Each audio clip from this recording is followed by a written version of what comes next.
Hello, my name is Ian Dickson and I'm the author of a new report for Eston on the Junior Apprenticeship Programme in Wales. Our report reviews a range of vocationally focused, full-time learning programmes which some Year 10 and 11 school pupils attend in further education colleges rather than attending school. In autumn 2023, we visited the 5 colleges currently offering these junior apprenticeship programmes. We met with leaders and staff from the colleges, schools and local authorities involved, as well as current and former junior apprenticeship learners. We also have visited junior apprenticeship lessons and the facilities used by these learners. 3 key features of the report are: firstly, it identifies some key factors that underpin the establishment of junior apprenticeship programmes. Secondly, it identifies a range of positive impacts of these programmes. And finally, it sets out a series of 8 recommendations to support the work of the Welsh Government, further education colleges, schools and local authorities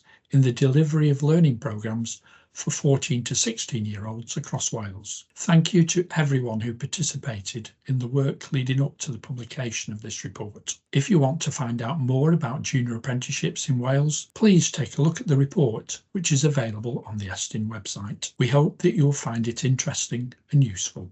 Thank you.